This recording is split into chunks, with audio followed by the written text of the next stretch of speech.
चौधरी अजीत सिंह जी को भी आपने बहुत करीब से देखा और उनके दिल को आप मुझसे बेहतर समझते हो। उनकी भावुकता भी आपको याद होगी। पल भर में वो जो उनका गुस्सा चेहरे पे आ जाता था और एक ही पल में वो प्यार में तब्दील हो जाता था। उनकी डांट भी लोग, हमारे कार्यकर्ता कभी तुगलक रोड पे आए और चौधरी अजीत सिंह जी ने डांट दिया तो वो घर लौटते लौटते मानता था कि आज मुझे आशीर्वाद पूरा मिल गया। और किसानों के लिए समर्पित। सुबह 4 बजे उठना अनुशासन का उनका जीवन था। रोज 2 घंटा वो पढ़ते थे। दुनिया की क्या गतिविधियां हो रही हैं, आर्थिक और सामाजिक, राजनीतिक, सभी विषयों पर उनका गहरा अध्ययन। आज उनको भी मैं याद करता हूं। और संजय चौहान जी, उनकी स्मृति हमारे बीच में है। चंदन का वही शरीर, वही स्वरूप और वही मुझे लगता है कि एक चंचल सा व्यवहार लगता है चंदन में। इनके पिताजी संजय जी के साथ मेरा सौभाग्य था कि मैं पार्लियामेंट के उस टर्म में उनके साथ था।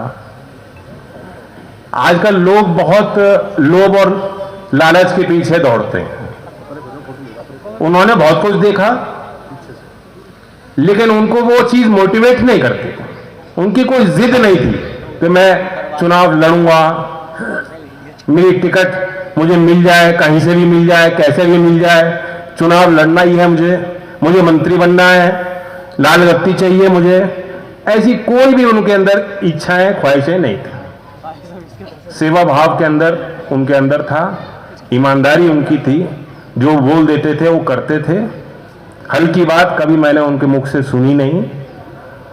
और चौधरी अजीत सिंह जी उन पर गहरा विश्वास करते थे। इससे बेहतर प्रमाण पत्र किसी को मैं दे नहीं सकता हूं। तो मैं उनको भी आज याद करता हूं, श्रद्धांजलि देता हूं। किसानों की मैं बात करूं तो आज जो भी स्कीम्स चल रही हैं देश भर में, सिर्फ उत्तर प्रदेश में नहीं, राष्ट्रीय स्तर पर दूसरे राज्यों में, अगर आप थोड़ा सा भी अध्ययन करेंगे तो आपको लगेगा कि आज भी जो सारी योजनाएं गांव के ग्रामीण विकास के लिए और आपके बेहतरी के लिए जो बन रही हैं, उन पे छाप चौधरी चरण सिंह जी की है। नाबार्ड की स्थापना उन्होंने करी। ग्रामीण विकास मंत्रालय उनकी देन है। गांव के विकास के लिए कोई निधि, कोई कोष, कोई योजना, कोई मंत्रालय नहीं था। देश में पहला पुलिस आयोग उन्होंने स्थापित किया। पहली बार केंद्रीय कर्मचारियों को रेलवे में बोनस उन्होंने दिया। कितने काम हैं, अनंत काम। अनुसूचित जात के लोगों के लिए आरक्षण की व्यवस्था उन्होंने की। जब पटवारी हटा के लेखपाल की भर्ती उन्होंने की। अपनी भूमि का मालिक बनाया भूमिहीन काश्तकारों को। तो बड़े बड़े उन्होंने काम किए हैं।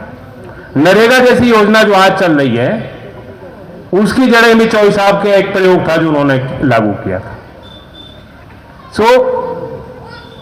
आज हमें एक मौका है, हम देखें कि जो उनकी राजनीति थी, जो उनके लोग थे, आज उनकी क्या स्थितियां हैं। आज हम और आप बेहद कमजोरी में हैं। इस देश में दोहरी व्यवस्थाएं, जो देश के स्वतंत्रता के बाद भी, लोकतंत्र स्थापित होने के बाद भी, संविधान के लागू होने के बाद भी दोहरी व्यवस्थाएं, दोहरे मापदंड जो कभी कभी आप महसूस करते थे, वो आज भी जीवंत है। आज भी बंटवारा सा है। एक तरफ 9 साल में बड़े खातेदारों का, बड़े पूंजीपतियों का 14.5 लाख करोड़ रुपए माफ हो जाता है। अब उसे माफ कह दीजिए, उसे एनपीए राइट ऑफ कह दीजिए, उसे बट्टा खाता, जो भी कहना चाहो कहो।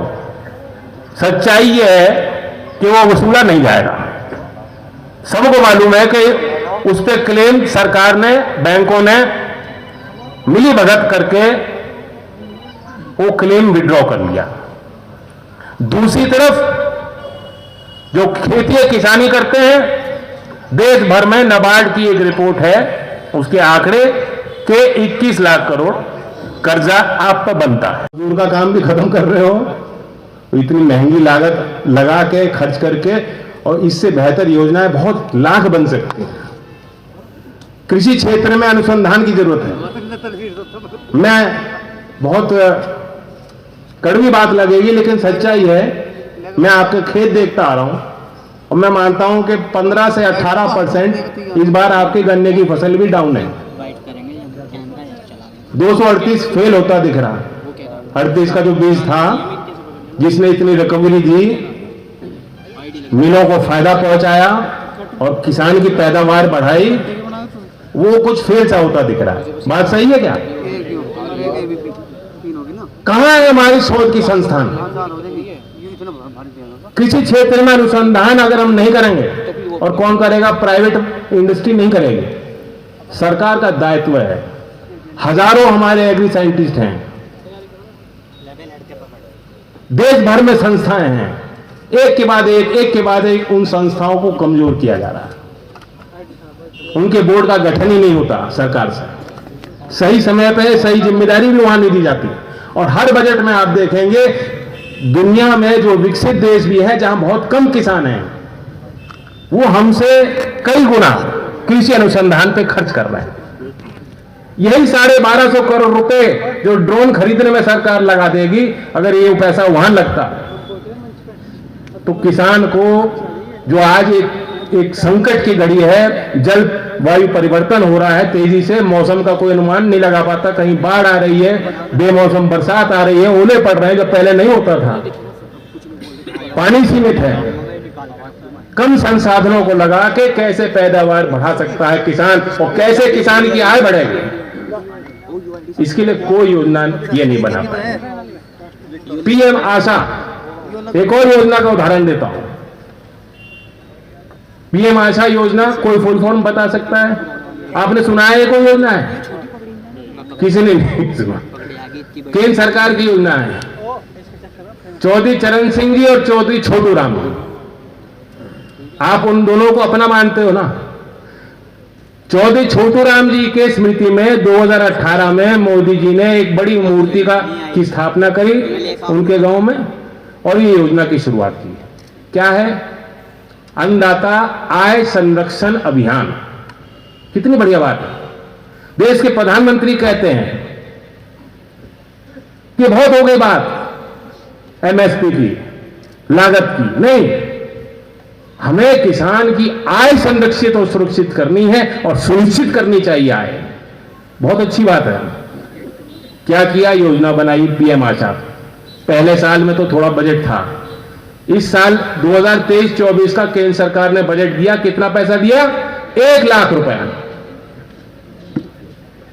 और योजना क्या है? उन्होंने कहा कि अगर मंडी पे कोई भी किसान जाता है, दलहन और तिलहन की खेती करता है, मंडी पे अगर उसे एमएसपी नहीं मिल रही, तो जो अंतर है, जैसे भावांतर योजना मध्य प्रदेश में, हरियाणा में कुछ फसलों पे लगाई है, उसी तर्ज पे केंद्र सरकार की योजना थी कि वो अंतर किसान को सीधा खाते में केंद्र सरकार देगी। ये सरकार की जिम्मेदारी। एक तरह से एमएसपी को सुनिश्चित करने के लिए योजना बनाई थी। आज कहीं नामो निशान नहीं है। ये जो हजारों करोड़ रुपए नए पार्लियामेंट में खर्च किए हैं, ये 1250 करोड़ रुपए जो ड्रोन खरीदने में लगा रहे हैं, नए नए अपने लिए हवाई जहाज खरीदे हैं, ये पैसे अगर वहां लग जाए, क्यों बैठाए थे 13 महीने किसान सड़क पे? क्यों? क्या आवश्यकता थी? आज आप खुद योजना ला रहे थे एमएसपी को दिलाने के लिए, आज वो योजना कहीं नहीं। तो हमें और आपको ये सोचना होगा।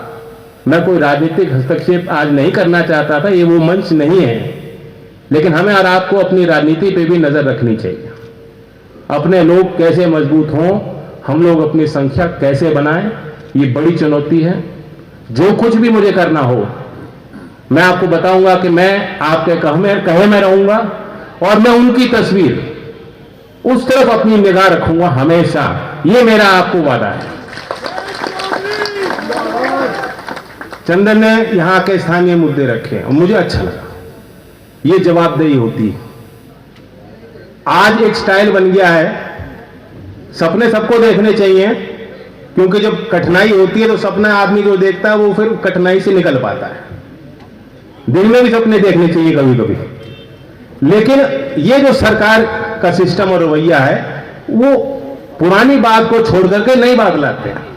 वो सपना दिखा रहे हैं, लेकिन वो खतरनाक सपने हैं, क्योंकि उससे पारदर्शिता खत्म होती जा रही है। कोई आदमी खड़े होकर जब तक पुरानी बात पूछेगा कहेगा नहीं अमृतकाल।